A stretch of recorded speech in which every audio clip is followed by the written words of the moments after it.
Welcome to the Deep Dive, where we unpack complex ideas and find those fascinating nuggets of knowledge you need to be, well, truly well-informed. Today we're diving into something really interesting. It's a mix of literature, culture, and environmental thinking. Yeah, all seen through the lens of one of India's most beloved writers, R.K. Narayan. Exactly. Our source for this deep dive is this research article. It's titled The Enchanting Snake Charmer of Malgudi, an eco-critical study of R.K. Narayan's short stories. Quite a title. It is. It specifically looks at a snake in the grass, the snake song, and Naga.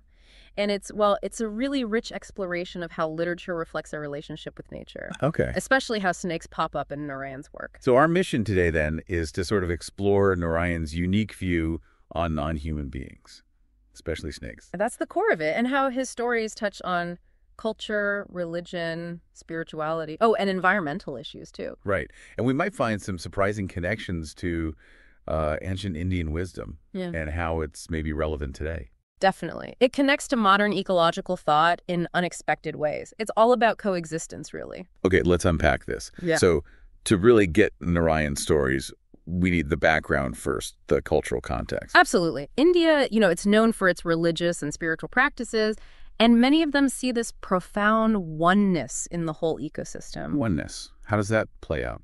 Well, ancient Hindu philosophy often has this earth-centric view, not anthropocentric, where humans are at the top. Okay, so Earth first, kind of. Kind of, yeah. I mean, look at the Vedic text Prithvi Sukta. It's an ancient hymn, and it literally calls the earth mother and humans her son. Wow. So divinity isn't just in temples, it's seen in every tree, every creature. Like the banyan tree or neem. Exactly. Or the cow, obviously revered, but also even, the most dreaded reptiles. Snakes. Yes, snakes. They're fondly called Nagadevatas, snake gods. So snake worship isn't just some quirky little tradition then? Oh, no, not at all. It's deeply woven into spiritual life. Right. The term Naga itself, it's from the Sanskrit Nag. It means a snake deity. And this practice is ancient. How ancient? Age-old. Snakes are worshipped in temples, under trees, in their natural habitats, especially during festivals like Naga Chaviti and Naga Panchami. Specifically for snakes? Yes. Annual celebrations, devotees offer milk, other things. Many people install these carved snake statues, Naga Prathishta, Right. hoping for children or maybe a cure for misfortune. And in parts of India, Sri Lanka, Malaysia, the snake is even worshipped as Lord Supramanya, a major deity. And here's the bit that might surprise people. Snakes aren't seen as evil or enemies of God. No, that's a crucial point. It's such a contrast to many Western portrayals. How so? Well, in Hindu thought, snakes possess divinity. Magnificence, even. They're seen as providers, both materially and spiritually. Providers. Yes. And you find them everywhere in the epics and myths. Vasuki, Najendra, Ananta, lots of names. Vasuki? Wasn't he the rope? Exactly. The rope used during the churning of the ocean of milk, a huge creation myth. And Lord Shiva wears him around his neck, like an ornament. So it symbolizes control over death. Yeah. Immortality. Something like that, yeah. This whole rich mythological background gives snakes this deep reverence. It's just fundamentally different. Okay, that cultural context is vital. Now, let's connect that to this academic field you mentioned, eco-criticism. Right. It's a literary theory, relatively recent, that looks at environmental issues in literature. That's the gist of it. Eco-criticism explores that link, that relationship between literature and the physical environment. And you said it started gaining traction when? Really took off in the 1980s, and since then, it's branched out. You've got these subfields. Why? Yes, you mentioned some. Yeah, like ecofeminism, eco-Marxism. But for us today, things like zoo criticism are really relevant. And deep ecology, eco-theology, eco-spirituality. Okay, let's break this down quickly. Zoo criticism, what's that focus on? Zoo criticism looks specifically at the human-animal relationship in literature and, importantly, animal rights. Who coined that? Post-colonial eco-critics Graham Huggin and Helen Tiffin. Got it. And eco-theology? Eco-theology digs into religion and nature, how religious practices can, either help preserve nature or sometimes harm it. Where did that idea start? Its modern roots are often traced to Syed Hussein Nasr and Lynn White Jr.'s famous 1967 article, The Hymnorical Roots of Our Ecologic Crisis. Right, I've heard of that. Then there's eco-spirituality. How that different? Eco-spirituality is maybe a bit broader. It connects ecology with spirituality in general. merges environmental science with religious and spiritual practices, not just one specific religion necessarily. Yeah. And it's influenced by deep ecology. Which emphasizes. Deep ecology emphasizes the inherent value of all living beings, not just their value to us humans. Valerie Lincoln called eco-spirituality a manifestation of the spiritual connection between human beings and the environment. Okay, now here's what seems really fascinating from the source material. It argues that these theories, while relatively new in Western academia, well, the initial discussions kind of overlooked ancient Hindu Vedic scriptures, which were talking about similar principles thousands of years ago. Exactly. That's the aha moment, like you said. Modern academic thought is, in a way, catching up to principles that were sort of embedded in Indian philosophy for millennia. So groups like the UN are now recognizing this. Yes, the UN, NGOs. Yeah. They're seeing the value in Hinduism's principles for nature conservation. Because the Vedas, for instance, they convey this idea of Brahman, the divine, the ultimate reality pervading everything. Everything. The entire universe. It's present in all living beings.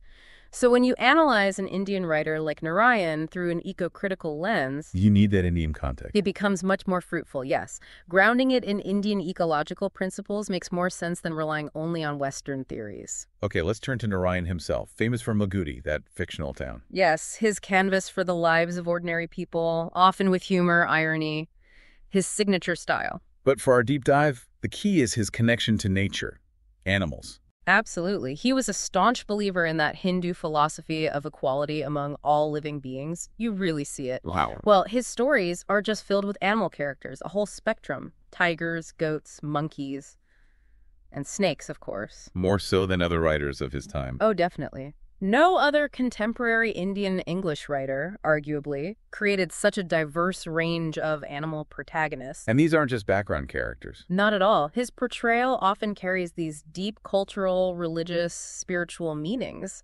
which ties perfectly into zoocriticism, deep ecology, eco-theology, eco-spirituality, all those ideas we just discussed. So his charming stories are actually quite layered. Very layered. They're rich ground for these eco-critical readings. Okay, let's get into the specific stories mentioned in the article, the core of this deep dive. Right. First, there's a snake in the grass. What happens in that one? Well, it starts simply enough. A cobra is found in a garden, but Narayan uses this simple event To show human reactions. Exactly. Humorously, of course. The family panics. The neighbors panic. They call the servant Dasa. And it spirals. It does. Discussions about Dasa's laziness, black market prices, snake bite stats. Then a beggar woman comes by. And she changes things. She suggests not killing the snake. Says it's Lord Subramanya. This reminds the mother of some forgotten vow she made. Ah, so faith steps in. Precisely. It limits the potential harm. Then a snake charmer shows up, but he's kind of useless unless they show him the snake. And the ending. Dasa comes out claiming he caught the cobra in a pot. Everyone's relieved. But after he leaves, another cobra emerges from a hole. So you're left wondering. Was Dasa telling the truth? Or were there two snakes all along? It makes you question our perception of nature, doesn't it? It does. Okay, what about the next one? The snake song. Another humorous one. This features a very talkative man, his music, and a sadhu's curse. A sadhu, a holy man. Yes. Yeah. The man's practicing his flute late one night, annoys the sadhu, who curses him, saying it'll be his last day of music practice. Ominous. Indeed. Later, he's playing a specific Carnatic music raga that's a melodic mode in Indian classical music. Which one? It's called Pranaga Varali. Now, this raga is associated with Karuna Rasa, compassion, pathos, and it's often played by snake charmers. Interesting connection. And guess what happens while he's playing it? A cobra appears. Right on cue. A cobra appears. When he stops playing, it comes closer. So he has to keep playing until he's exhausted. Wow. He ends up prostrating before the snake, calls it Nagaraja, king of snakes, calls it a god. So he sees its divinity. Clearly.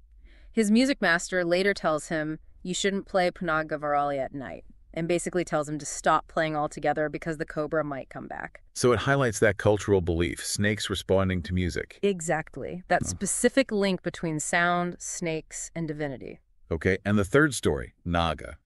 You said this one pulls things together. I think it does, yes. It's really captivating. It explores the relationship between a cobra, actually named Naga in the story, and a snake charmer and his son. A working relationship. Yes, they earn their living performing with Naga. The father tells these elaborate, often mythical stories about catching the snake or surviving its bites using herbs. Building up the mystique. Totally. He even tells his son Naga's like family. Says it'll grant a Nagamani, a mythical snake diamond, when it gets old. A snake diamond. Yeah, a folk belief. Then the father brings home a monkey, calls it Rama. Rama, like the god. Right. Maybe implying mastery, like Lord Rama and the divine monkey Hanuman. He trains the monkey, too. But then, tragically, That happens. the father abandons his son, the snake, and the monkey for another woman. Just leaves them. Oh, that's harsh. It is. So the boy carries on, performing with Naga. Years pass, Naga gets old, less effective for shows. What does the boy do? He tries to set Naga free, but then he sees a Brahmani kite circling overhead. And that's significant. Very. That kite is Garuda, believed to be Lord Vishnu's sacred vehicle, and Garuda eats snakes. Oh, no. So the boy immediately snatches Naga back to safety.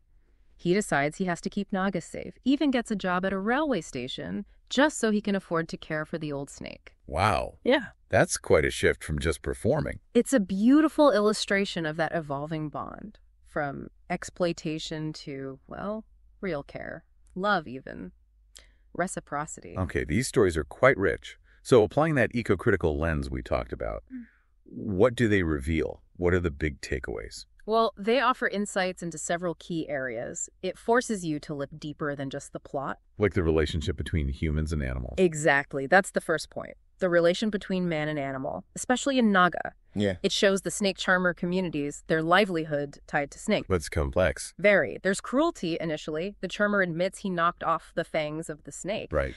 Yet this deep bond can still develop. The father in Naga calls the snake family, tries feeding it human food, says he is now one of our family. So there's a sense of responsibility. Yes, and wisdom too. Naming animals, the idea humans should feed animals, care for them, and the boy's compassion for old Naga, saving it from the Garuda. That really shows care, love, reciprocation. It also hints at the decline of that way of life. It does. It subtly notes that snake charmers are a dwindling community now, partly because of laws like the Wildlife Protection Act of 1972. So Narayan captures that reality, the harshness alongside the bond. Precisely, which leads right into the second point. Zoo criticism and the representation of cruelty against animals. It doesn't shy away from it. No. The snake's fangs removed. The monkey, Rama, was starved and bullied during training. It shows the crude methods used to make animals perform. And the impact on the animals. The source material points out that animals in captivity can lose their original spirit, even their natural instincts, like Naga being fed sweets instead of its natural diet. And that desperate thought the boy has. Yes, Naga, I hope you were dead so that I may sell your skin. It's jarring, isn't it? It really is. But it subtly touches on that whole ecological issue of poaching. Animal skins for luxury goods, an issue those wildlife laws aim to address. It shows the commodification. Wow. Okay, what about culture and nature? How are they linked? That's the third takeaway, the relation between culture and nature. They're shown as completely intertwined in Indian culture. How so? Snakes are linked to art forms, music, dance, sculpture. The Punaga Varali Raga in the snake song is a direct example of that belief that snakes respond to certain music. Right. And Naga mentions the folklore around herbs for snake bites. That's traditional medical wisdom, part of the culture's relationship with nature, even if it's sometimes overlooked by modern medicine. So traditional knowledge is embedded there. Yes. And finally, maybe the deepest layer is the eco-theology and eco-spirituality. How do the stories reflect those ideas? All three stories highlight that connection between nature and religious or spiritual practices. It echoes that deep ecology idea, the inherent value of all beings. Guided by Hindu philosophy. Yes, the idea that Brahman, the supreme spirit, is in everything, all creation. Give me some examples from the stories. Okay. In A Snake in the Grass, the beggar woman calls the snake God Subramanya. That identification, based on faith, directly influences the family's actions, stopping them from killing it. Faith is a conservation tool almost. In a way, yes. In the snake song, the man sees the snake's divinity, connects it to Shiva, Parvati, Vishnu, major deities. Yep. And in Naga, the snake charmer's whole performance spiel links snakes directly to the gods and epics. Shiva's cobra, Vishnu resting on the serpent Ananta. He even calls snakes a great soul in a state of penance. So they're not just animals. They're much more. Even folk beliefs like the Nagamani are part of it, naming the monkey Rama. And that prayer the boy says to the kite, Garuda. You are a god, but I know you eat snakes. Please leave Naga alone. Exactly. It beautifully ties it all together. Culture, myth, nature, the sacredness found in every creature. It shows how deeply rooted these Indian customs are. So, bringing this all together, what does this deep dive mean for us, for you listening? Well, I think looking at Narayan's snake stories this way really shows how powerful literature can be. It's a lens for understanding these complex, really tangled relationships between us and nature. It's not just simple stories. No. They've got his humor, his irony, sure. But underneath, there are these profound insights.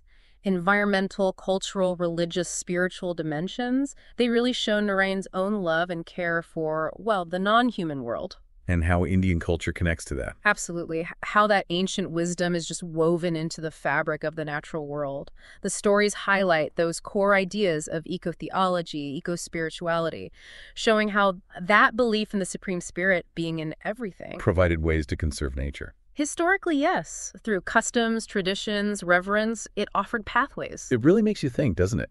If ancient cultures saw divinity in every living being, saw themselves as just part of this huge interconnected web, how might things change if we adopted even, I don't know, a fraction of that perspective today? How might that shift our approach to the huge environmental challenges we're facing? That's a powerful question. Something to maybe mull over as you continue your own deep dives into the world around you.